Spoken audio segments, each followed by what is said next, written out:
अस्सलाम वालेकुम dear students, ninth class mathematics के साथ मैं हूं आपका इंस्ट्रक्टर अब्दुल मन्नान। आज हम थोड़ी सी मजीद प्रॉपर्टीज पढ़ेंगे और लेक्चर के लास्ट 20 या 15 मिनट्स, आज फ्राइडे है, 30 मिनट्स का लेक्चर है। लास्ट 50 मिनट्स में क्विक रिवीजन करेंगे जिस चीज का कल टेस्ट होना है। Got it? कल सैटरडे है। Saturday is an assessment day. जितने पार्टिसिपेंट्स भी ऑनलाइन ज्वाइन किए हुए हैं, जितने भी फिजिकल हैं, उन्हें कल एक स्पेसिफिक टाइम पर टेस्ट आ जाएगा। Got it?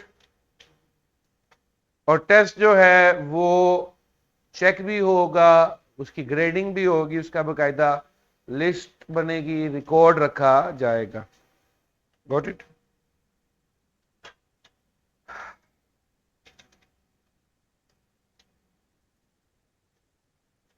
हमारा एसएलओ था demonstrate and verify the properties of equality and inequality of real numbers. In properties में हमने सबसे पहले स्टार्ट लिया था क्लोजर से, और क्लोजर की सिंपल एग्जांपल क्या थी? Input and output belongs to same set. जहां से मैं नंबर्स उठा रहा हूं उन नंबर्स का जवाब भी वहीं से हो। रियल नंबर लिए हैं, प्रोसेस किए हैं, तो रियल नंबर ही बनने चाहिए। नेचुरल लिए हैं, प्रोसेस किए हैं, तो नेचुरल ही बनने चाहिए। एसोसिएटिव थी। बोर्ड में नजरें, बोर्ड में नजरें, स्टॉप राइटिंग नाउ। एसोसिएटिव थी जिसका मतलब था तीन एलिमेंट्स, तीन एलिमेंट्स में ऑर्डर ऑफ अरेंजमेंट को चेंज किया जाए in such a way that result does not alter, result change नहीं होता, तो इसे हमने क्या नाम दिया था? एसोसिएटिव का। फिर आइडेंटिटी एलिमेंट था, ऐसा एलिमेंट जो किसी पे कोई असर ना डाले, जो किसी की शनाख्त ना बदले, उसे हमने क्या नाम दिया था? Identity element. एडिशन के केस में जीरो आइडेंटिटी एलिमेंट होता था, क्योंकि जीरो किसी की शनाख्त पर असरअंदाज नहीं होता।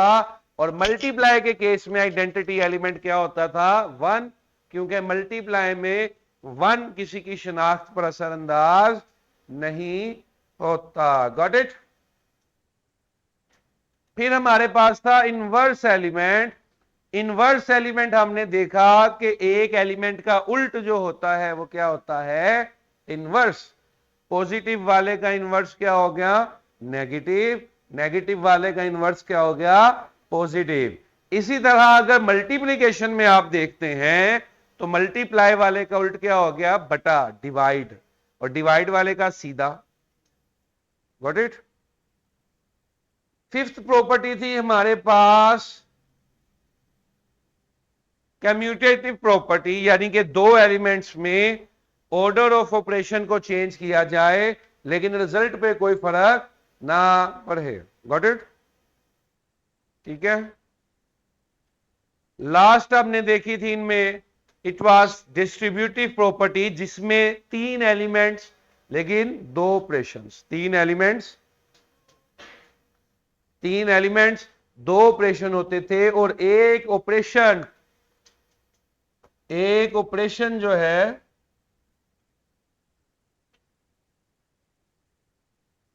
ये आज टच क्यों नहीं चल रहा यहां पर? उम्मीद क्लिक करो, ला गए यहां पर। जिस तरह यहां पर आप करना क्लिक, इधर इधर कर। 97 हो गया है।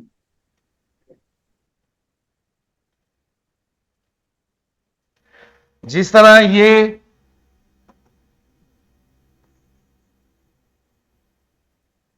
इधर देखो कैमरा प्लीज। जिस तरह ये मल्टीप्लाई डिस्ट्रीब्यूट हो रहा है, ये 3 इन 2, ये 2 को भी मिल गया और ये 4 को भी मिल गया। Got it? ठीक है।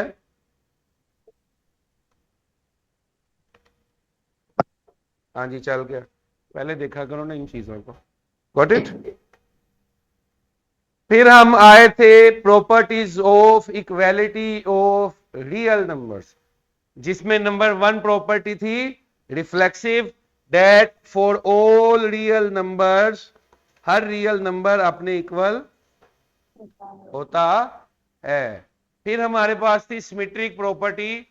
सिमेट्रिक क्या कहती थी, अगर x is equal to y है तो y is equal to left is equal to right का मतलब क्या होता है, right is also equal to left. फिर हमारे पास थी transitive which is equality of 3 elements, a is equal to b, b is equal to c, a is equal to, got it. इसकी एग्जांपल हमने बार्टर सिस्टम से ली थी कि अगर आप ये एक सेट गंदुम रहता देकर है। चावल लेते हो और आगे अभी चावल दे चौथा के चीनी ले लेते हो, तो इसका मतलब क्या था, गंदुम की कीमत और चावल की, सॉरी, चीनी की कीमत क्या है, सेम। Got it. फिर हमारे पास थी सब्स्टिट्यूशन। सब्स्टिट्यूशन क्या थी कि हम किसी की जगह उसका अल्टरनेटिव लगा सकते हैं। अगर मुझे पता है कि x की कीमत 8 है, तो जहां जहां x आएगा जरूरत पड़ने पे मैं x की जगह 8 रख सकता हूं, उसका अल्टरनेटिव, उसका मुतबादल रख सकता हूं। That is called substitution. जी जब आपने कोई वैल्यू फाइंड करनी होगी और उसमें x होगा और y भी होगा, अब एक वक्त में दो चीजें फाइंड नहीं होती, दो वेरिएबल्स फाइंड नहीं होते, एक वक्त में एक वेरिएबल फाइंड होता है। तो हम x की कीमत अगर हमें पता होगी तो उधर लगा देंगे और y निकाल लेंगे। समझ रहे हो, दो चीजें फंसी होंगी, एक की कीमत तुम्हें पता होगी, वो लगाकर सवाल आसान कर लोगे, दूसरे की कीमत आसानी से निकल जाए। Got it. फिर हमारे पास था एडिटिव प्रॉपर्टी। क्या थी जी, एडिटिव प्रॉपर्टी कहती थी कि you can add on both sides of an equality, you can add on both sides of an equality, दोनों तरफ ऐड कर सकते हो। Got it. और अगर सिर्फ एक साइड पे करते हो तो, अगर लेफ्ट और राइट दोनों पे करोगे तो बेटा प्लस कर सकते हो या माइनस कर सकते हो, लेकिन अगर आप सिर्फ लेफ्ट हैंड साइड में रहते हो तो फिर प्लस भी करना पड़ेगा और अगर दोनों तरफ करते हो तो यहां प्लस करो या माइनस करो, दोनों तरफ एक जैसे, दोनों तरफ करना है तो एक जैसा। और अगर सिर्फ एक साइड पे रहते हुए सब कुछ करना है, उधर नहीं करना, इधर करना है, लेफ्ट पे करना है, तो फिर खुद से प्लस भी करो और खुद से, समझ गए। एडिटिव के मुकाबले पे ही मल्टीप्लिकेशन में क्या प्रॉपर्टी थी हमारे पास, मल्टीप्लिकेटिव प्रॉपर्टी। मल्टीप्लिकेटिव प्रॉपर्टी क्या थी कि you can add a number on both sides, you can multiply number on, जिस तरह ये एक एक्सप्रेशन है,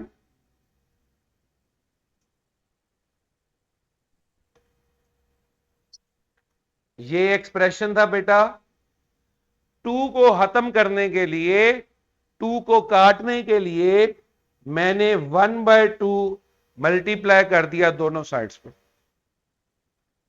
2 को काटने के लिए मैंने 1/2 मल्टीप्लाई कर दिया बोथ साइड पे। Sir speak loudly please. आवाज आ रही है जी from Draco? Draco, can you hear me clear and loud? चलें जी। तो एक नंबर किसी भी इक्वालिटी में दोनों तरफ मल्टीप्लाई या दोनों तरफ ऐड किया जा सकता है एज पर नीड। जरूरत क्या थी कि मैं इस 2 को खत्म करना चाहता था। 2 कैसे खत्म होगा, जब 1/2 से मल्टीप्लाई करूंगा, तो फिर अगर इधर मल्टीप्लाई किया तो उधर भी करना पड़ेगा। यहां पे 2 से 2 कैंसिल हो गया x, यहां पे 2 और 5 कैंसिल हो गए, 10 कैंसिल हो गए 5। Got it. फिर इन्हीं के ऑपोजिट मौजूद थे, इन्हीं के ऑपोजिट मौजूद थे, that is cancellation, that is cancellation कहती है अगर इक्वालिटी की दोनों तरफ एक ही नंबर ऐड हो रहा है या एक ही नंबर माइनस हो रहा है तो वो आपस में बैलेंस हो जाते हैं, कट जाते हैं। जिस तरह यहां पर भी 2 है, यहां पर भी 2 है, ये 2 से 2 कट जाएगा, क्या बच जाएगा, y इज इक्वल टू।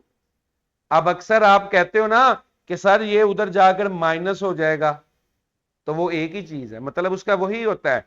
लेकिन कैंसलेशन आपको ये लिबर्टी दे रही है कि किसी भी एक्सप्रेशन में एक नंबर ऐड हुए, दोनों तरफ देखो सेम पोजीशन पे, इधर भी है उधर भी है, तो ये क्या हो जाएगा, कट जाएगा, बैलेंस हो जाएगा, और फिर पीछे वापस क्या आ जाएगा, y इज इक्वल टू। यानी कि एडिटिव का उल्ट क्या है, कैंसलेशन। एडिटिव का उल्ट क्या है, एडिटिव में ऐड करते थे एक जैसा नंबर दोनों तरफ, कैंसलेशन में काटते थे एक जैसा नंबर दोनों तरफ। Got it? ठीक है। फिर हमारे पास है cancellation property for multiplication. Cancellation property for multiplication क्या कहती थी, कैंसलेशन प्रॉपर्टी फॉर मल्टीप्लीकेशन कहती थी कि अगर एक नंबर दोनों तरफ मल्टीप्लाई हो रहा है तो वो आपस में क्या होगा, कट जाएगा, और फिर क्या बच गया, यहां से x बच गया, यहां से 5 बच गया। Got it? ठीक है। अब ये मैंने रिवाइज करवा दी हैं टेस्ट के लिए दोबारा, ये लेक्चर के एंड पर अब हम नहीं करेंगे ना, मुतालबा करना इसका जायज बनता है। चलें जी, अब हमारा SLO था, जो टारगेट था, उसमें इनइक्वालिटी भी मेंशन थी।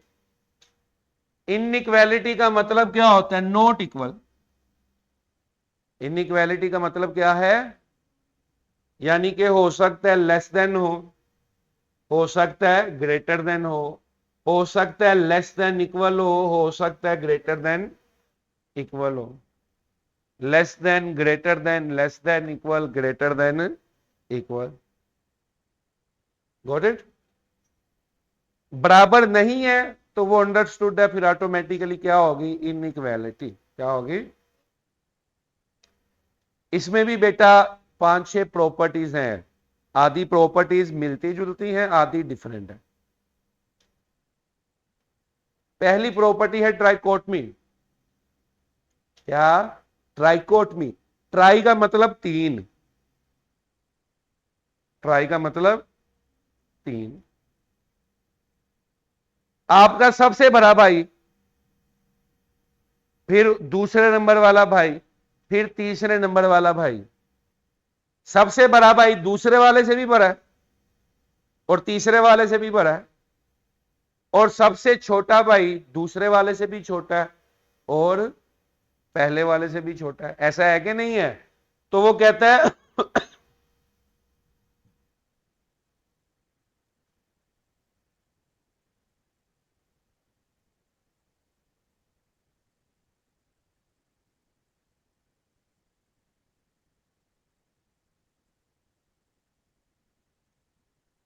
कि ए लेस देन, आगे से सॉरी माय बैड, ये मैं इसको ट्रांजिटिव समझ के पढ़ा दिया, माय बैड।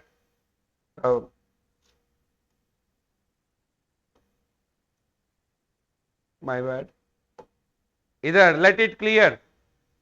मैंने सोचा कि ये ट्रांजिटिव है, इधर देखें। ट्राइकोटमी क्या है? ट्राइकोटमी तो बहुत आसान है।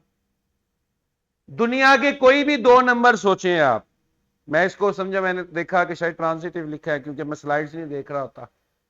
दुनिया के कोई से भी दो नंबर आप सोचें बॉयज, एक नंबर इस बच्चे ने सोचा, एक नंबर इस बच्चे ने सोचा, इन दोनों नंबर्स में क्या हो सकता है जो दोनों बच्चों ने नंबर सोचे हो वो इक्वल हो, एक जैसे हो, या इसने बड़ा नंबर सोचा हो या छोटा नंबर सोचा हो। इसके अलावा कुछ हो सकता है?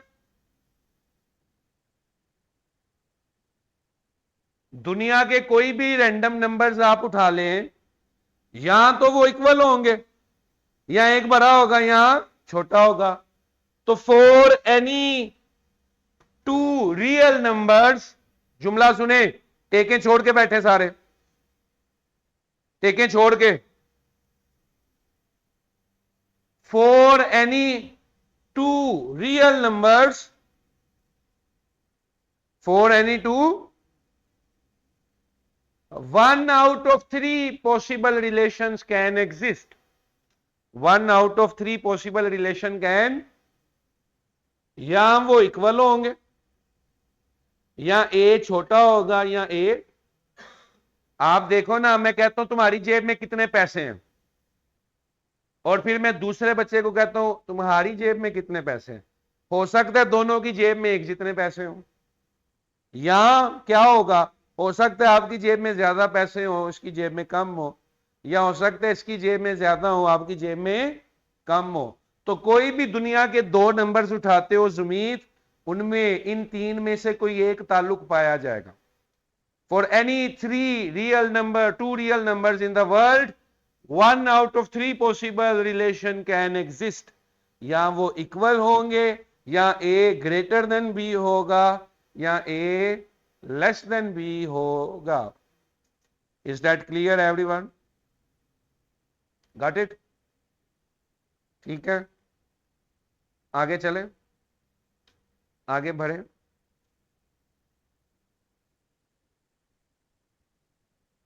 अब आ जाए बड़े भाई वाली कहानी पे, ट्रांजिटिव।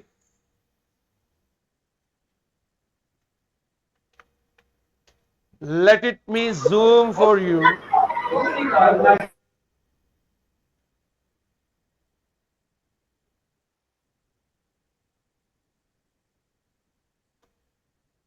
ए है सबसे बड़ा भाई, बी है दूसरे नंबर वाला, और सी क्या है बेटा, तीसरे नंबर वाला। तो सबसे बड़ा भाई दूसरे से भी बड़ा होगा, दूसरे वाला तीसरे से बड़ा होगा। तो इस तरह फिर पहले वाला तीसरे से भी क्या हो गया,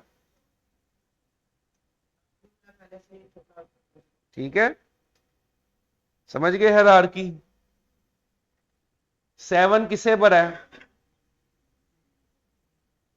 और 3 किससे बड़ा है? तो इसका क्या मतलब हुआ कि 7 भी तो 2 से बड़ा है। फिर ये सिंपल हमारे पास क्या है, ट्रांजिटिव। -4 छोटा है -2 से, ऐसे ही है कि बड़ा है? बड़ा है, सही लिखा है ना। नेगेटिव में जितना बड़ा होता है हकीकतन वो उतना, अब जिस पे जितना उधार चढ़ता है वो उतना कम होता जाता है ना वो। तो -4 छोटा है माइनस, और -2 छोटा है, कुछ ना होना उधार होने से बेहतर है। अब इसका क्या मतलब हुआ कि -4 इज आल्सो लेस देन 0। समझ आ गया पॉइंट बेटा? तीन एलिमेंट्स में हम जब इस तरह छोटे बड़े का रिलेशन देखते हैं तो वो ऐसे होता है। जिस तरह इक्वेलिटी थी ट्रांजिटिव में, याद है जो पीछे हमने प्रॉपर्टीज पढ़ी इक्वेलिटीज की ट्रांजिटिव में, उसमें तीनों क्या थे, इक्वल थे, तीनों क्या थे। और इनइक्वालिटी में ट्रांजिटिव में क्या है कि A greater than B, B greater than C, then this implies that A is also greater than C. Got it? ठीक है, गॉट इट? कोई क्वेश्चन है इसमें से तो जरूर पूछिए। उम्मीद आज लेक्चर 9 बजे तक का है कि 9:10 का है? Sure?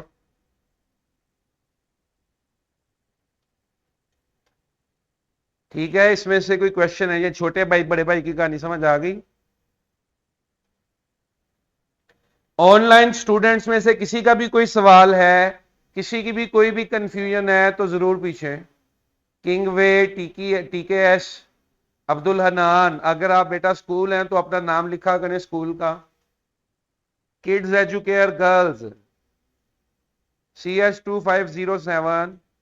Any question from online participants? सीधे होकर बैठा करें, टेकें छोड़ के। जब आप टेक लगाते हैं तो आपका जो वर्टिब्रेट कॉलम है वो आपके माइंड को सिग्नल भेजता है कि ये रिलैक्सिंग कंडीशन में तुम भी रिलैक्स हो जाओ। अलर्ट रहना चाहिए। हम जब कोई चीज सीख रहे होते हैं तो हमें with all our reflexes alert रहना चाहिए। समझ गए? आप ये हरगिज मत सोचें कि आप स्कूल में नहीं पढ़ते। रूल्स और डिसिप्लिन हमने वैसा ही फॉलो करना। ये नहीं कि कोई ऐसे बैठा हुआ है, कोई वैसे बैठा हुआ है, जिसका जैसे दिल कर रहा है वो वैसे बैठा हुआ। किसी का कोई सवाल है तो जरूर पूछें। Any question? हाँ जी। ये बेटा बुक वाली ही है, मैं आपको किताब दिखाएं। इधर देखो बेटा, जब भी कोई भी टेस्ट होगा मैंने आपसे डेफिनेशन पूछनी नहीं, ना बोर्ड के पेपर में कभी डेफिनेशन आती है मैथ में प्रॉपर्टीज की। मैथ्स में अलबत्ता वैसे डेफिनेशंस आती रहती हैं, लेकिन मैथ में कभी ये डेफिनेशन नहीं आएगी कि define closure property, define transitive property. पहली बात तो हम ये क्लियर कर लें, गॉट इट, कि बोर्ड के पेपर में हमें प्रॉपर्टी की डेफिनेशन पूछी नहीं जाएगी। बोर्ड के पेपर में हमें ज्यादा से ज्यादा इसमें से शॉर्ट क्वेश्चंस आएंगे या एक एमसीक्यू आ सकता है। एमसीक्यू में कोई ना कोई चीज जो है वो हमसे पूछी जाएगी। Got it? मैं जो आपको स्लाइड दिखाता हूं वो लेक्चर की नीयत से होती है। किसकी नीयत से? ताकि घर बैठ के कोई बच्चा अगर इन स्लाइड्स को देखे तो इसलिए मैंने आगे डिस्क्रिप्शन लिखी होती है, वजाहत लिखी होती है कि इसका मतलब क्या है। क्योंकि ये किताब टीचर्स के लिए लिखी जाती है, बच्चों के लिए नहीं लिखी जाती। ये किताब जो है ये टीचर सेंट्रिक होती है कि टीचर इसमें से देख के वजाहत करके बच्चों को पढ़ाए। तो मैं जो लेक्चर देता हूं मैंने उसमें इंग्लिश जो डिस्क्रिप्शन है वो इसलिए लिखी होती है ताकि आपको अंदाजा हो जाए कि ये चीज का मतलब क्या है। ये वही चीज है जो मैं पढ़ा रहा हूं, जो मैं पढ़ा रहा हूं वो यही है, लेकिन डिफरेंस क्या है, मैंने थोड़ी सी वजाहत की होती है साथ लेक्चर में, और इधर वजाहत नहीं की होती। इधर सीधा सीधा आप पे छोड़ दिया कि पढ़ते रहो समझते रहो। मैं इसलिए वजाहत करता हूं ताकि आप पढ़ लें, सीख लें, देख लें।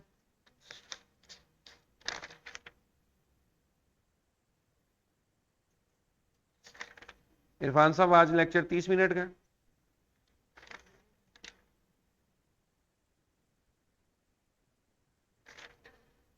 अच्छा जी, कल टेस्ट में फिर क्या होगा?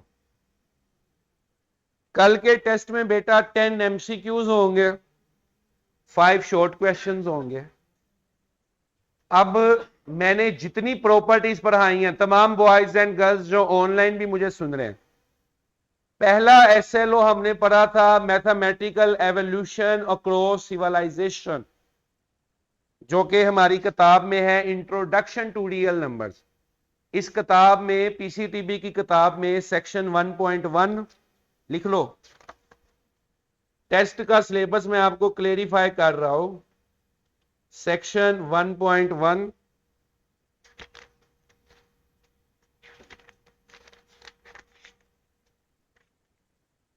सेक्शन 1.1.1, 1.1.2,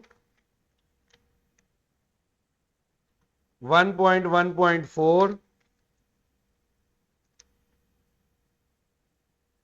1.1.5,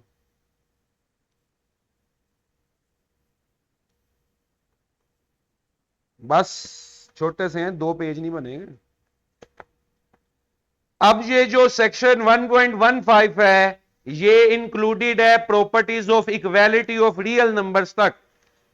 पेज नंबर 8 देखिए अपनी किताब का, प्रॉपर्टीज ऑफ, सुमित कैमरा करो, properties of equality of real numbers, ये गॉट इट। इनमें 3 एसएलओ आ रहे हैं। नंबर 1 हिस्ट्री वाला SLO, number 2 describe real numbers as a set of rational and irrational. Number 3 SLO, demonstrate and verify the properties. Got it? तो 10 MCQs होंगे, 5 short questions होंगे, किताब के सवाल भी होंगे। एक्सरसाइज 1.1 में से जो जो सवाल हमने तय किए हैं, जो जो सवाल हम किताब में कर चुके हैं बेटा, उनमें से भी सवाल होंगे, किताब में से भी होंगे, और 2-3 सवाल मेरे अपने होंगे। क्योंकि किताब के पीछे जो एमसीक्यूज हैं वो तो पूरे चैप्टर के हिसाब से बने हुए हैं, इसलिए जब 10 एमसीक्यूज मैं बनाऊंगा तो जाहिर सी बात है थोड़े से एमसीक्यूज मुझे खुद से भी डालने पड़ेंगे, क्योंकि किताब में सारे एमसीक्यूज सिर्फ प्रॉपर्टीज पे थोड़ी ना बने हुए। Got it? तीसरी ये चीज समझ लो सारे बच्चे, टेस्ट का मतलब ये हरगिज नहीं है कि आप जीना मरना टेस्ट को बना लें, लेकिन टेस्ट में इतनी तवज्जो मुझे आप सबसे जरूर चाहिए कि इसको सीरियस लेना है, इसको सीरियस लेना है। हमने टाइम स्पेयर करना है, टाइम अलहदा करना है टेस्ट के लिए, कम से कम हम घंटा 1.5 घंटा दें, या चलो अगर सारे सब्जेक्ट्स का टेस्ट है तो हम 1-1 घंटा तमाम सब्जेक्ट्स को दें, क्योंकि घर जाने के बाद हमने किसी एकेडमी तो नहीं ना जाना, यहां से घर गए, खाना खाया, थोड़ा सा रेस्ट किया और 1-1 घंटा हर टेस्ट को दिया। यहां चलो 40-40 मिनट्स भी कर लोगे तो इंशाल्लाह अच्छी तैयारी हो जाए, 3 घंटे में सारी तैयारी। हाँ जी, 1.1 में से सिर्फ पहले 3 सवाल, और ये प्रॉपर्टीज वाले सवाल भी आ सकते हैं। ये देख रहे हैं, सवाल नंबर 4 देखें, सवाल नंबर 4 देखें और मुझे बताएं। एक्सरसाइज 1.1 क्वेश्चन नंबर 4, तमाम स्टूडेंट्स, एक्सरसाइज 1.1 क्वेश्चन नंबर 4, ये पहली प्रॉपर्टी कौन सी है? a+4 + b, a+4 + b, कहता है ये कौन सी प्रॉपर्टी है? कितने एलिमेंट्स हैं? 3 एलिमेंट्स हो तो यहां डिस्ट्रीब्यूटिव हो सकती है या एसोसिएटिव हो सकती है, ऐसे ही है। अब 3 एलिमेंट्स हैं लेकिन ऑपरेशन कितने हैं? एक ही प्लस प्लस चल रहा है, तो ये क्या है? Associative with respect to addition. Got it?